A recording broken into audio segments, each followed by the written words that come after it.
આ શું ચાલી રહ્યું છે આ સુરત મહાનગરપાલિકાની અંદર? રામ ભરોસે કોઈ દિવસ શાસન ચાલતું નથી. શાસન કાયદા અને કાનૂનથી ચાલતું હોય છે, નીતિ અને નિયમોથી ચાલતું હોય છે.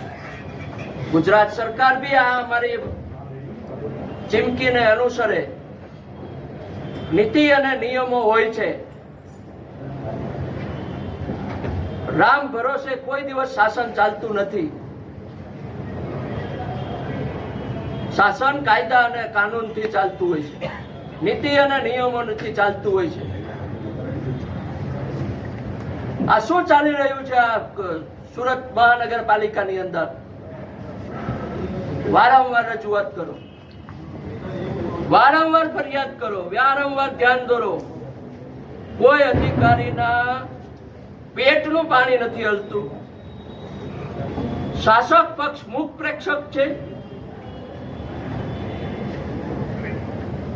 જેમને શાસનની ધુરા સંભાળી છે, જેને આપવું છે આ સુરતની જનતાએ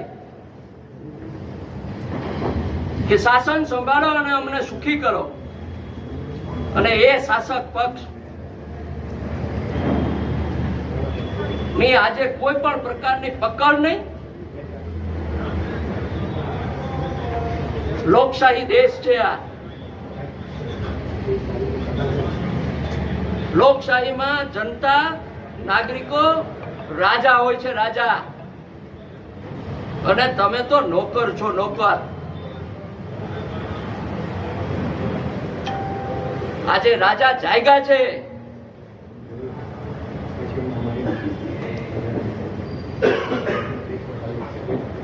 લોકોના લોહીના પરસેવાના પૈસા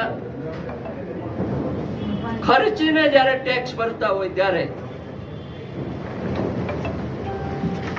મન ફાવે એમ પૈસાને વેડફી નાખવા, એ ક્યાંનો ન્યાય? આવું કોઈ સંજોગોમાં ચલાવી લેવામાં નહીં આવે. ચાહે અમારે અહીંયા જેટલા દિવસ બેસવું પડે એટલા દિવસ હું બેસીશ. રાજ્ય સરકારને બી કહેવા માંગુ છું, પતંગ ચગાવવાનું ઓછું રાખો. શાસન કરવા આપ્યું છે તમને. શાસનની ધુરા સંભાળીને પ્રજાને સુખ અને સવલતો આપવાની છે. પ્રજાની તકલીફો દૂર કરવાની છે, નહીં કે જલસા કરવાના છે.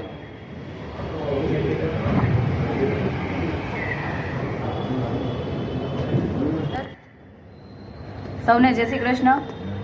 આજે આપણને સૌને ખબર છે કે છેલ્લા 30 વર્ષથી ભારતીય જનતા પાર્ટીની સરકાર છે.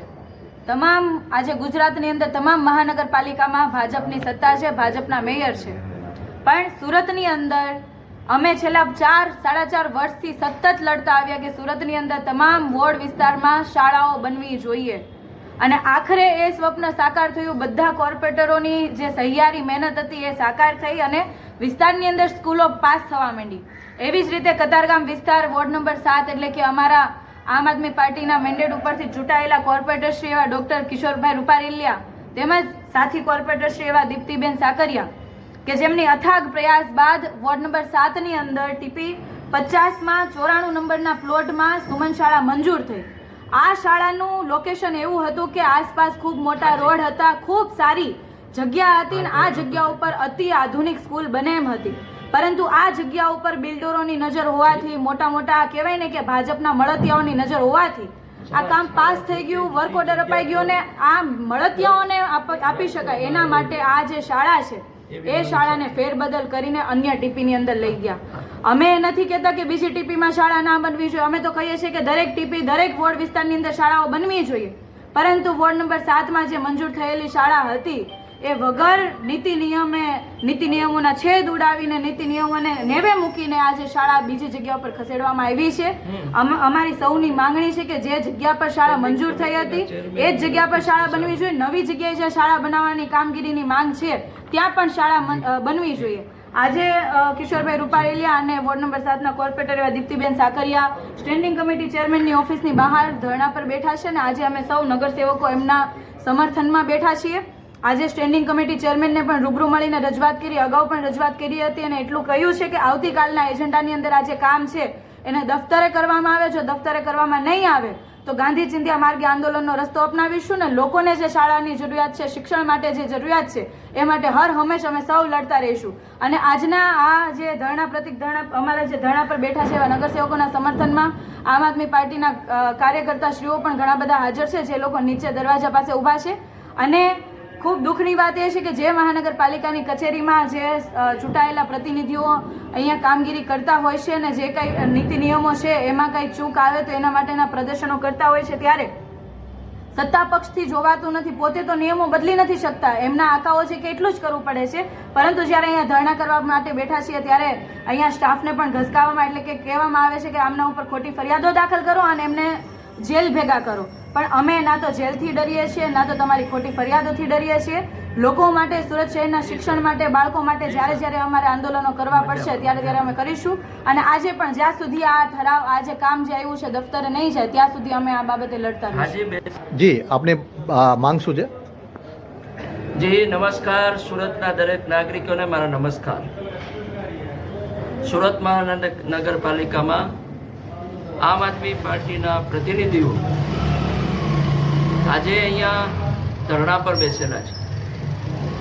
ધરણા પર બેસવાનું કારણ એવું છે કે સુરત શહેરની મહાનગરપાલિકામાં સમાવિષ્ટ કતારગામ વિસ્તારમાં વોર્ડ નંબર 7ની અંદર TP 50 અને FP 94માં સુમન શાળા માધ્યમિક શાળાનું નિર્માણ કરવા માટેનો વર્ક ઓર્ડર નીકળી ગયો હતો. વર્ક ઓર્ડર કાઢ્યા પછી આ લોકોના મેળા પીપળાથી એટલે કે શાસક પક્ષ આ બાબતે નાકામ રહ્યું હતું અને આ માધ્યમિક સ્કૂલને અન્ય જગ્યાએ ખસેડવા માટેનો નિર્ણય તાત્કાલિક ધોરણે બધાને અંધારામાં રાખીને લેવામાં આવ્યો. જે નીતિ રીતિથી સ્થાયી સમિતિ દ્વારા અથવા તો અન્ય કાયદા કાનૂન દ્વારા જે રીતે ટ્રાન્સફર કરવામાં આવતું હોય છે એનું પણ ઉલ્લંઘન કરીને અન્ય જગ્યાએ કોઈ પણ પ્રકારના આદેશ વગર, લેખિત આદેશ વગર સ્કૂલનું કામકાજ શરૂ કરવામાં આવ્યું. આ સ્કૂલનું કામકાજ જે શરૂ થયું એ અમને જાણ કરતા અમે લગભગ આજ 10મા મહિનાથી લઈને અત્યાર સુધીમાં 3 થી 4 વખત કમિશનર શ્રી, મેયર શ્રી અને અધ્યક્ષ શ્રી, સ્ટેન્ડિંગ કમિટી અધ્યક્ષ ને રજૂઆતો લેટર દ્વારા, પત્રો દ્વારા અને રૂબરૂ વારંવાર કરેલી છે. છતાં પણ આજે અમને ખ્યાલ આવ્યો કે આવતીકાલની સ્થાયી સમિતિની બેઠકમાં આ કામને લેવામાં આવ્યું છે અને અન્ય જગ્યાએ ખસેડવા માટેની દરખાસ્ત રજૂ કરવાની આ લોકો એજન્ડા પર લાવ્યા છે. જેના પરથી સાબિત થાય છે કે આ લોકોને જે જગ્યા વોર્ડ નંબર 7ની અંદર માધ્યમિક શાળા બનવામાં આવ્યું છે, શિક્ષણનું ધામ છે, બનવાનું હતું, એ જગ્યા પર એમના ચહિતા 4-5 લોકોના વિરોધ કહી અને મધ્યમ વર્ગ અને ગરીબોની હાંસી ઉડાવી છે. અમારી માંગ છે અને ભવ્ય શિક્ષણનું ધામ બને અને માધ્યમિક સ્કૂલની અંદર ગરીબ અને મધ્યમ વર્ગના પરિવારના બાળકો ભણીને ખૂબ આગળ વધે અને આ દેશને આગળ વધારે એવી શુભકામનાઓ અમે આજે પ્રતિકાત્મક ધરણા પર અમે અહીંયા બેઠાલી છે. હું અને મારા સાથી નગરસેવક શ્રી દીપ્તિબેન બંને આજે બેસવાના છીએ અને